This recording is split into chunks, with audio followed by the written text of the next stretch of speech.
Hi friends, welcome back to my channel. ಎಲ್ಲರೂ ಹೆಂಗದಿರಿ? ಆರಾಮಾಗಿದ್ದೀರಾ? ಬನ್ನಿ ವ್ಲಾಗ್ ಮುಂದುವರ್ಸೋಣ. ಎಲ್ಲ ಚೆನ್ನಾಗಾಯ್ತು ದರ್ಶನ. ಇವಾಗ ನಾವು ಬಾದಾಮಿ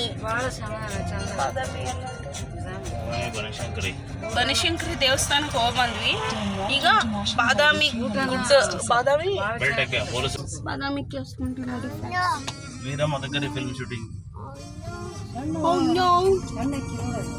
ಸೊ ಬನಶಂಕರಿ ಅಮ್ಮನವರ ದೇವಸ್ಥಾನದಿಂದ 4 ಕಿಲೋಮೀಟ್ರ್ ದೂರದಲ್ಲಿರೋ ಬಾದಾಮಿ ಕೇನ್ಸ್ಗೆ ಹೋಗ್ತಾ ಇದ್ದೀವಿ. ಸೊ ಬನ್ನಿ ಹೋಗೋಣ. ಸೊ ನೋಡಿ, ಇಲ್ಲೊಂದು ಸರ್ಕಲ್ ಬರುತ್ತೆ. ಸೊ ಈ ಕಡೆನೇ ಹೋಗೋದು ದಾರಿ ಬಾದಾಮಿ ಕೇನ್ಸ್ಗೆ. ಅಲ್ಲಿ ಕಾಣಿಸ್ತಿದೆಯಲ್ಲ, ಅಲ್ಲೇ ತುಂಬ ಅಂದರೆ ಕಾರ್ಗಳು ಹೋಗ್ಲಿಕ್ಕೆ ಜಾಗನೇ ಇಲ್ಲ, ಆ ಥರ ಎಲ್ಲ ಮನೆಗಳು ಕಟ್ಬಿಟ್ಟಿದ್ದಾರೆ ಅಲ್ಲಿ. ಸೊ ಒನ್ ವೇ ಅಷ್ಟೇ. ಸೊ ಬಿ ಕೇರ್ಫುಲ್ಲಾಗಿ ಹೋಗಬೇಕು. ಆದ್ರೂ ರೋಡ್ ಸೈಡೆಲ್ಲ ಕಾರ್ಗಳು ಸಿಕ್ಕಾಪಟ್ಟೆ ನಿಂತ್ಕೊಂಡಿದ್ವು. ಸೊ ಹಾಗೆ ನಾವು ನಿಧಾನಕ್ಕೆ ಹೋದ್ವಿ. ನೋಡಿ, ಇಲ್ಲಿಂದ ಅಲ್ಲಿ ಉದ್ದಕ್ಕೆ ಕಾರ್ಗಳೆಲ್ಲ ನಿಂತ್ಕೊಂಡ್ಬಿಟ್ಟಿದೆ. ಸೊ ರೋಡ್ ತುಂಬ ಚಿಕ್ಕದು.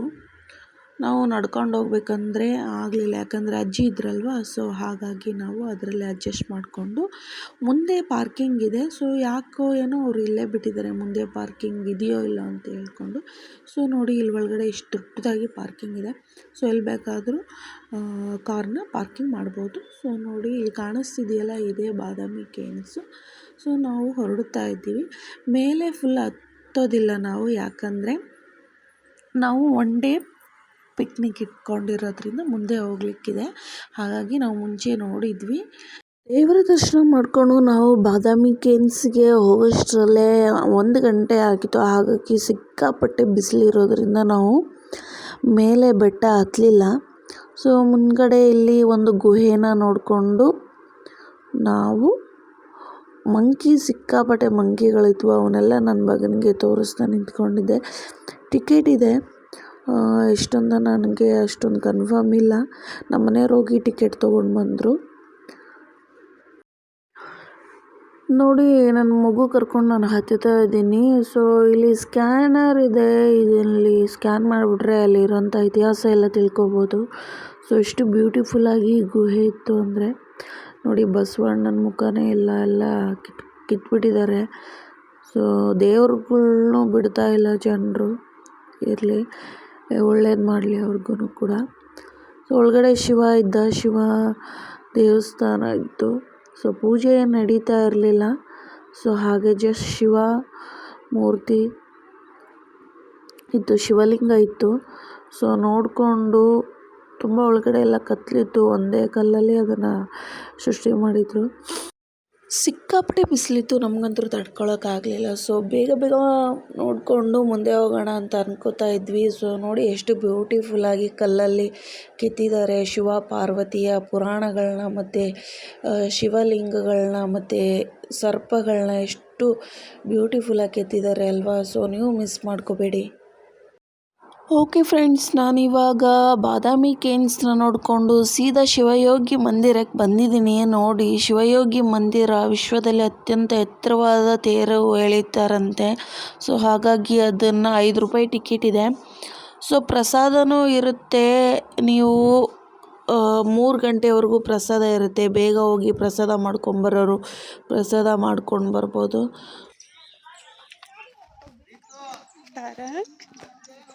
ಹಾಯ್ ಫ್ರೆಂಡ್ಸ್, ನಾವು ಇವಾಗ ಶಿವಯೋಗಿ ಮಂದಿರಕ್ಕೆ ಬಂದಿದ್ದೀವಿ. ನೋಡಿ,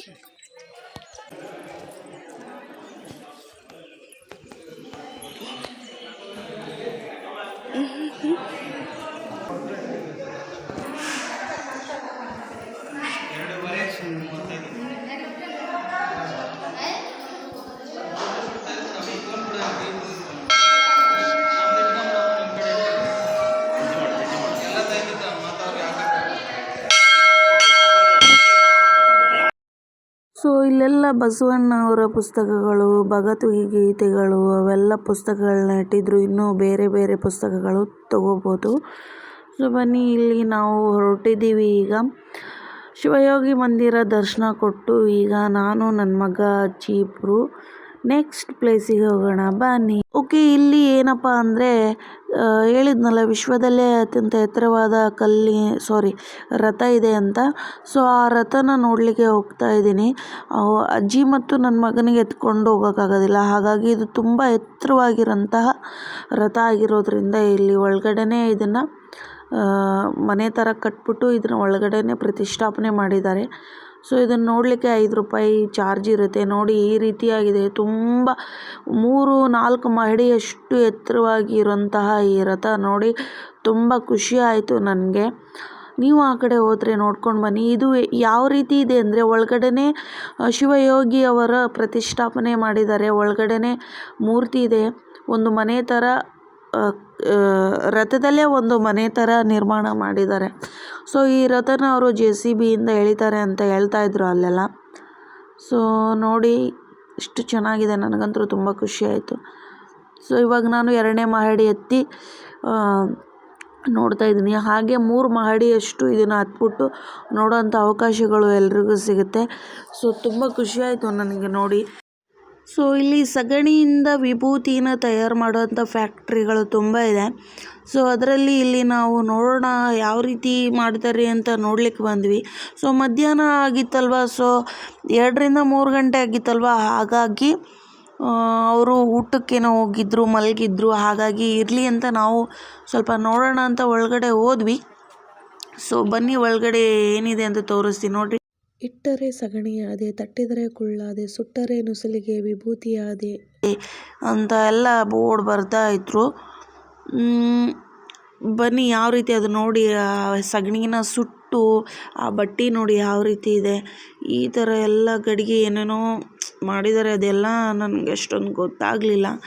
ಸೊ ಅದು ಇನ್ನೂ ಸುಟ್ಟಿರಲಿಲ್ಲ.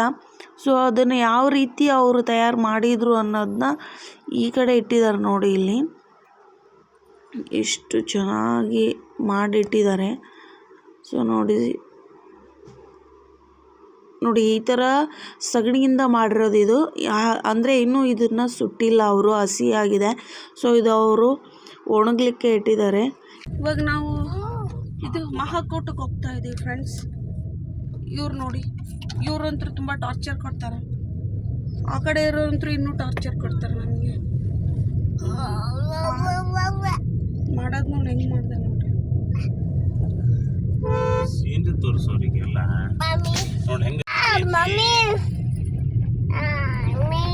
ನೇಚರ್ ಎಷ್ಟು ಚೆನ್ನಾಗೈತೆ ನೋಡ್ತಾರೆ. ನೋಡ್ಲಿಲ್ಲ ಹೆಂಗೈತಿ ಈ ಕಡೆ ಹೆಂಗೈತಿ. ಅಮ್ಮ ನೀ ಇದಕ್ಕೆ ಬರೋಕೈತಿ ಬಿಡಮ್ಮ, ಆ ಕಡೆ ಎಲ್ಲ ಶೃಂಗೇರಿ ಅವಕ್ಕೆಲ್ಲ ಬರೋಕೈತೆ ಅಮ್ಮ ಭಾರಿ.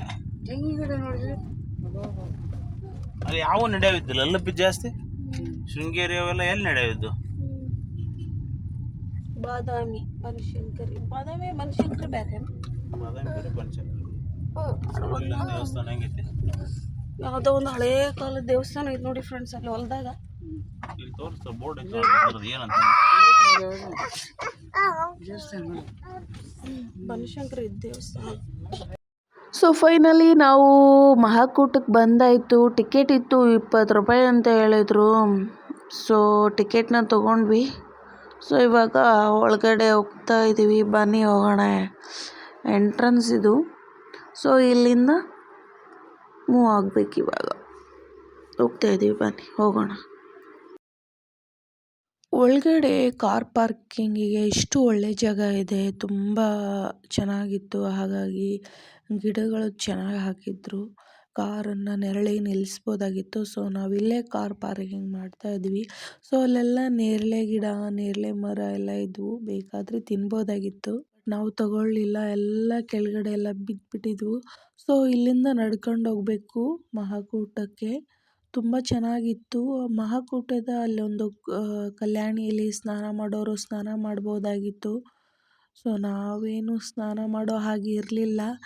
ಸೊ ಅಜ್ಜಿಗೋಸ್ಕರ ನಾವು ಬಂದಿದ್ವಿ, ಅವ್ರಿಗೆ ತೋರಿಸೋಣ ಅಂತೇಳಿ. ಸೊ ಅವ್ರಿಗೆ ಕಾಲು ನೋಯ್ತಾ ಇದೆಯಾ ಇಲ್ವಾ, ಖುಷಿ ಆಯಿತಾ ಅಂತ ಕೇಳ್ತಾ ಇದ್ದೆ. ಏನಾದರೂ ಬೇಕಾ ಅಥವಾ ಸುಸ್ತಾಗ್ತಾ ಇದೆಯಾ ಅಂತೆಲ್ಲ ವಿಚಾರಿಸ್ಕೊಂಡು ನಿಧಾನಕ್ಕೆ ಕರ್ಕೊಂಡು ಹೋಗ್ತಾ ಇದ್ದೆ. ಸೊ ಅವರು ತುಂಬ ಅಂದರೆ ತುಂಬ ಖುಷಿಯಾಗಿದ್ದರು. ಸೊ ನೋಡಿ ಫ್ರೆಂಡ್ಸ್, ಅಷ್ಟೇ ಅಲ್ಲದೆ ಇಲ್ಲಿ ನೋಡಿ ರೂಮ್ಸ್ಗಳು ಅವೈಲೇಬಲ್ ಇದೆ. ನಾವು ಇಲ್ಲೇ ಉಳ್ಕೊಂಡು ಮುಂದೆ ನಾವು ಟ್ರಿಪ್ಪಿಗೆ ಹೋಗೋರು ಅಥವಾ ಟೂರ್ಗೆ ಹೋಗೋರು ಮುಂದೆ ಬೇರೆ ಪ್ಲೇಸಿಗೆ ಹೋಗಬೇಕು ಅಂದರೆ ನೈಟ್ ಆಗಿದ್ದರೆ ಸೊ ಈ ಮಾಕೂಟದಲ್ಲೇ ಉಳ್ಕೊಂಡು ಇಲ್ಲಿ 3 ಹೊತ್ತು ಅಂದರೆ ಬೆಳಗ್ಗೆ ಮಧ್ಯಾಹ್ನ ರಾತ್ರಿ ನಿತ್ಯ ದಾಸೋಹ ನಡೀತಾ ಇರುತ್ತೆ. ಒಳ್ಳೆ ಪ್ರಸಾದ ಇರುತ್ತೆ. ಊಟ ಮಾಡಿಕೊಂಡು ನೀವು ಇಲ್ಲೇ ಸ್ಟೇ ಮಾಡೋರು ಸ್ಟೇ ಮಾಡ್ಬೋದು. ದಕ್ಷಿಣದ ಕಾಶಿ ಮಹಾಕೂಟಕ್ಕೆ ಶ್ರೀ ಕ್ಷೇತ್ರ ಮಹಾಕೂಟಕ್ಕೆ ಬಂದ್ವಿ. ಸೊ ನೋಡಿ ಎಂಟ್ರೆನ್ಸ್ ಹೀಗಿದೆ. ಸೊ ಬಂದ ತಕ್ಷಣ ಫಸ್ಟ್ ಸಿಗದೆ ಗಣಪನಿಗೆ ನಮಸ್ಕಾರ ಮಾಡಿಕೊಂಡು ನಾವು ಶಿವಪ್ಪನ ಹತ್ರ ಹೋಗ್ತಾ ಇದ್ದೀವಿ. ಬನ್ನಿ ಹೋಗೋಣ. ಇದು ದ್ರಾವಿಡ ಶೈಲಿಯಲ್ಲಿರುವ ಮಲ್ಲಿಕಾರ್ಜುನ ದೇವಾಲಯ. ಬಿಳಿ ಬಣ್ಣದಲ್ಲಿರುವ ಮಹಾಕೂಟೇಶ್ವರ ದೇವಾಲಯ ಏನಿದೆಯಲ್ಲ, ಇದು ದ್ರಾವಿಡ ಶೈಲಿಯಲ್ಲಿದೆ. ಮುಂಭಾಗದಲ್ಲಿ ಸಂಗಮೇಶ್ವರ ದೇವಾಲಯ ಮತ್ತು ನಾಗರ ಶೈಲಿಯಲ್ಲಿದೆ. ಈ ದೇವಾಲಯವು ದಕ್ಷಿಣದ ಕಾಶಿ ಎಂದೇ ಪ್ರಸಿದ್ಧವಾಗಿರೋದ್ರಿಂದ ಈ ಕ್ಷೇತ್ರ ಬಾದಾಮಿಯಿಂದ 14 ಕಿಲೋಮೀಟರ್ ದೂರದಲ್ಲಿ ಇದೆ. ಅಷ್ಟೇ ಅಲ್ಲದೆ ಈ ಮಹಾಕೂಟವು ಜಲ ಹಾಗೂ ವನಸಿರಿಗಳಿಂದ ಕೂಡಿರೋದ್ರಿಂದ ಪ್ರವಾಸಿಗರನ್ನ ಕೈಬೀಸಿ ಕರೆಯುವಂಥ ತಾಣವಾಗಿದೆ. ನಾನಾ ದೇವರುಗಳು ಒಂದೇ ಆವರಣದಲ್ಲಿ ಇಲ್ಲಿರೋದ್ರಿಂದ ನೋಡಲಿಕ್ಕೆ ತುಂಬ ಖುಷಿಯಾಗುತ್ತೆ. ಈ ಮಹಾಕೂಟವು ಹಸಿರು ಹಾಗೂ ಬೆಟ್ಟಗಳ ನಡುವೆ ಇರೋದ್ರಿಂದನೇ ಇದು ದಕ್ಷಿಣದ ಕಾಶಿಯಾಗಿದೆ. ಕೋಟಿ ಲಿಂಗಗಳಲ್ಲಿ ಒಂದೇ ಒಂದು ಲಿಂಗ ಕಡಿಮೆ ಆಗಿರೋದು ಕಾರಣವಾಗಿ ಈ ಕ್ಷೇತ್ರ ಕಾಶಿಯಾಗದೆ ಅವಕಾಶವನ್ನು ಕಳೆದುಕೊಂಡೈತಿ ಅಂತ ಹೇಳ್ತಾರೆ ಅಲ್ಲಿರೋ ಜನಗಳು. ಸೊ ನೋಡಿ ಎಂಥ ಇದಲ್ವಾ. ಸೊ ಇಲ್ಲಿನ ಕಲ್ಯಾಣಿ ವಿಷ್ಣು ಪುಷ್ಕರಣಿಯ ಎಂದು ಹೆಸರುವಾಸಿಯಾಗಿದೆ. ಶಿವ, ವಿಷ್ಣು, ಗೌರಿ, ಸರಸ್ವತಿ, ವೀರಭದ್ರ ದೇವತೆಗಳು ಅಪೂರ್ವ ಶಿಲ್ಪಕಲೆಯಲ್ಲಿ ನೋಡಬಹುದು ನಾವು. ನಾನಂತರೂ ನೋಡಿ ತುಂಬ ಖುಷಿ ಆಯಿತು ನನಗೆ. ಸೊ ನೀವು ಮಿಸ್ ಮಾಡದೆ ಹೋಗಿ ನೋಡ್ಕೊಂಡು ಬನ್ನಿ. ದೇವರು ನಿಮ್ಗೆ ಒಳ್ಳೇದು ಮಾಡಲಿ. ಎಲ್ಲರಿಗೂ ಸುಖ, ಸಂತೋಷ, ನೆಮ್ಮದಿ, ಆರೋಗ್ಯ, ಆಯುಷ್ಯ ಕೊಟ್ಟು ಕಾಪಾಡಲಿ ಆ ಶಿವಪ್ಪ ಅಂತ ಕೇಳ್ತಾ ಇದ್ದೀನಿ. ಸೊ ದೇವ್ರ ದರ್ಶನ ಎಲ್ಲ ಮಾಡಿದ್ವಿ ಅಲ್ವಾ. ಸೊ ಇವಾಗ ಪ್ರಸಾದ ತಗೊಳ್ಳೋಣ ಅಂತೇಳಿ ಪ್ರಸಾದ ಕೇಳಿದ್ವಿ. ಏನೇ ತೊಗೊಂಡ್ರು 100 ರೂಪಾಯಿ ಅಂತ ಹೇಳ್ತಾ ಇದ್ರು. ಸೊ ಎಲ್ಲ ಬಿಸ್ನೆಸ್ ಆಗಿಬಿಟ್ಟಿದೆ ಫ್ರೆಂಡ್ಸ್. ಇಷ್ಟ ಇದ್ದರೆ ತೊಗೋಬೋದು, ಇಲ್ಲ ಅಂದರೆ ಹೋಗ್ಬೋದು ಅಷ್ಟೇ. ಸೊ ಇವಾಗ ನಾವು ಹೊರಡ್ತಾ ಇದ್ವಿ.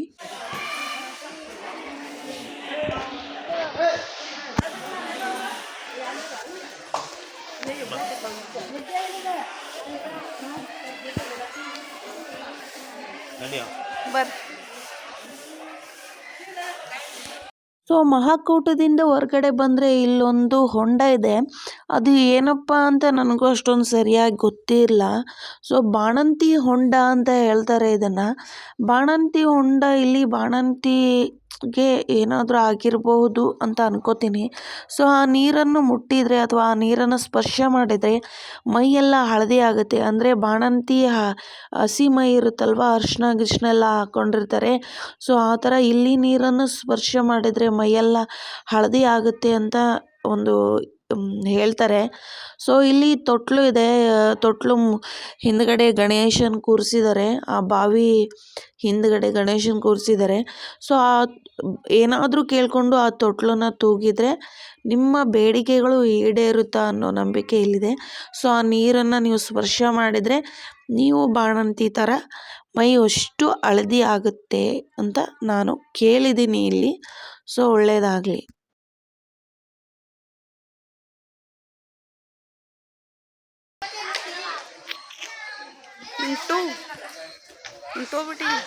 ಯಾಕೆ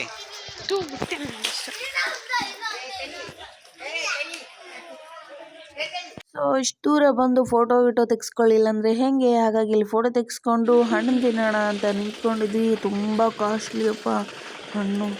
ಈ ಒಂದು ಪೀಸಿಗೆಲ್ಲ 20 ರೂಪಾಯಿ 30 ರೂಪಾಯಿ ಹೇಳ್ತಾರೆ. ಸೊ ಆದ್ರೂ ನನ್ನ ಮಗನಿಗೆ ಹಣ್ಣು ಅಂದರೆ ತುಂಬ ಇಷ್ಟ. ಸೊ ಹಣ್ಣು ತೊಗೊಂಡ್ವಿ. ಪೈನಾಪಲ್ ಚೆನ್ನಾಗಿರಲಿಲ್ಲ, ತುಂಬ ತೆಳ್ಳಗೆ ಕುಯ್ದಿದ್ರು, ಆದರೂ ತಿಂದ್ವಿ. ಹೊರಟ್ವಿ ಈಗ. ನೆಕ್ಸ್ಟ್ ನಾವು ಎಲ್ಲಿ ಹೋದ್ವಿ ಅಂದರೆ ಪಟ್ಟದಕಲ್ಲು. ಎಸ್, ನಾವೀಗ ಪಟ್ಟದಕಲ್ಗೆ ಹೋಗ್ತಾ ಇದ್ವಿ. ಇಲ್ಲಿಂದ ಮುಂದೆ ಹೋಗಿ 4 ಕಿಲೋಮೀಟ್ರ್ ಇದೆ. ಸೊ 4 ಕಿಲೋಮೀಟ್ರಲ್ಲಿ ಪಟ್ಟದಕಲ್ಲು ಇದೆ. ಸೊ ಪಟ್ಟದಕಲ್ಲು ಹೋಗೋಣ ಅಂತ ಹೋಗ್ತಾ ಇದ್ವಿ. ಸೊ ಬನ್ನಿ ಅಜ್ಜಿಗೆ ಪಟ್ಟದಕಲ್ಲು ತೋರಿಸೋಣವಾ.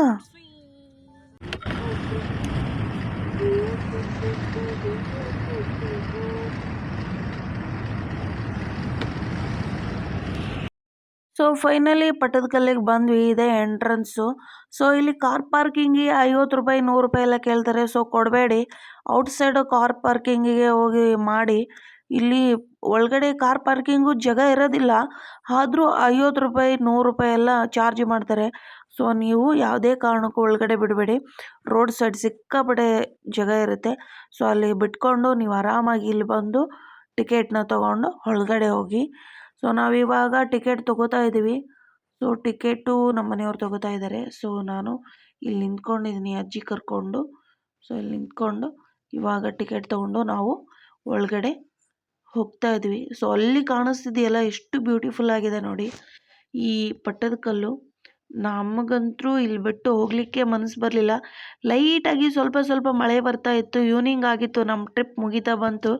ಸೊ ಸಾಯಂಕಾಲ 4:30 ಆಗಿತ್ತು ನಾವು ಪಟ್ಟದಕಲ್ಲಲ್ಲಿ ಇದ್ದಾಗ.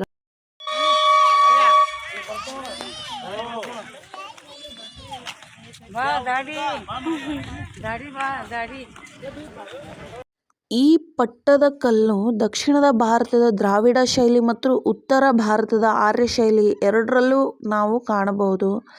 ಸೊ ನೋಡಿ ಸ್ಮಾರಕಗಳು ಎಷ್ಟು ಅದ್ಭುತವಾಗಿ ನಿರ್ಮಾಣ ಆಗಿದೆ. ಸೊ ಇದು ನಮ್ಮ ಕರ್ನಾಟಕದಾಗ ಇದೆ ಅನ್ನೋದೇ ನಮಗೆ ಹೆಮ್ಮೆ ಅಲ್ವಾ. ಸೊ ವಿಶ್ವ ಪರಂಪರೆಯ ತಾಣವಾಗಿದೆ ಇದು ಒಂದು.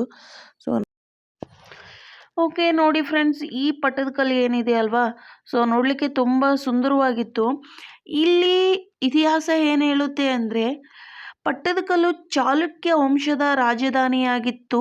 ಚಾಲುಕ್ಯ ವಂಶದ ಅರಸರು 7ನೇ ಮತ್ತು 8ನೇ ಶತಮಾನದಲ್ಲಿ ಇಲ್ಲಿ ದೇವಾಲಯಗಳನ್ನು ಕಟ್ಟಿಸಿದ್ರು. ಇಲ್ಲಿ 9 ಮುಖ್ಯ ದೇವಾಲಯಗಳು ಮತ್ತು 1 ಜೈನ ಬಸದಿ ಇವೆ. ಎಲ್ಲಕ್ಕಿಂತ ಪ್ರಸಿದ್ಧವಾದುದು ಕ್ರಿಸ್ತಶಕ ಸುಮಾರು 740ರಲ್ಲಿ ಮಹಾರಾಣಿ ಲೋಕಮಾಯ ದೇವಿ ಕಟ್ಟಿಸಿದ ವಿರೂಪಾಕ್ಷ ದೇವಾಲಯ ಇಲ್ಲಿದೆ ನೋಡಿ. ನಾನು ತೋರಿಸ್ತಾ ಇದ್ದೀನಲ್ಲ, ಇದೇ ಎಂಟ್ರೆನ್ಸು. ಸೊ ಇಲ್ಲಿ ವಿರೂಪಾಕ್ಷೇಶ್ವರ ದೇವಸ್ಥಾನಕ್ಕೆ ಇಷ್ಟು ದಿನ ಪೂಜೆ ನಡೀತಾ ಇರಲಿಲ್ಲ. ಸೊ ನಾವು ಒಂದು 5-6 ವರ್ಷದ ಹಿಂದೆ ಹೋದಾಗ ಸೊ ಇರಲಿಲ್ಲ ಅನಿಸುತ್ತೆ, ಸೊ ನೆನಪಿಲ್ಲ. ಪೂಜೆ ನಿರಂತರವಾಗಿ ನಡೆಯುತ್ತೆ ಅಂತ ಅಲ್ಲಿ ಇರೋಂಥ ಪೂಜಾರಿಗಳು ಹೇಳಿದರು ನಮಗೆ. ಸೊ ನೋಡಿ ಮತ್ತೆ ತಿರ್ಗಾ ಪೂಜೆ ನಡೀತಾ ಇರೋದನ್ನು ನೋಡಿ ನಮಗೆ ತುಂಬ ಖುಷಿ ಆಯಿತು.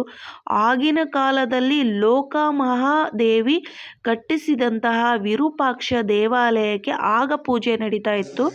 ಸೊ ಇವಾಗ ಮತ್ತೆ ಆ ಪೂಜೆಗಳನ್ನ ಶುರು ಮಾಡಿದ್ದಾರೆ. ಸೊ ಅಲ್ಲಿ ಕೆತ್ತಿರುವಂತಹ ಪ್ರತಿಯೊಂದು ಕಲಾಕೃತಿಗಳನ್ನ ನೋಡಿ ನಮಗೆ ತುಂಬ ಖುಷಿ ಆಯಿತು. ಅದನ್ನೆಲ್ಲ ನೋಡಿ ಅಲ್ಲೆಲ್ಲ ಫೋಟೋ ತೆಗೆಸ್ಕೊಂಡು ಯಾವುದೇ ಥರ ರೀಲ್ಸ್ ಮಾಡೋಂಥ ಅವಕಾಶಗಳು ಇಲ್ಲ. ಸೊ ಮಾಡಬಾರ್ದು ಕೂಡ. ಸೊ ಅಷ್ಟು ಬ್ಯೂಟಿಫುಲ್ ಆಗಿದೆ. ವಿರೂಪಾಕ್ಷೇಶ್ವರ ದೇವಸ್ಥಾನದಿಂದ ಹೊರಗಡೆ ಬಂದ್ವಿ. ಸೊ ಇವಾಗ ಇಲ್ಲಿ ಬಸವಣ್ಣ ಇದೆ. ಈ ಬಸವಣ್ಣನ ನಮಸ್ಕಾರ ಮಾಡಿಕೊಂಡು ತೀರ್ಥ ಎಲ್ಲ ತಗೊಂಡು ಇವಾಗ ನಮ್ಮ ಒಂದು ಚಿಕ್ಕದಾಗಿರೋ ಈ ಪಿಕ್ನಿಕ್ನ ಇಲ್ಲಿಗೆ ಮುಗಿಸ್ತಾ ಇದ್ದೀನಿ. ಬಾಯ್. ಸಬ್ಸ್ಕ್ರೈಬ್ ಮಾಡೋದನ್ನ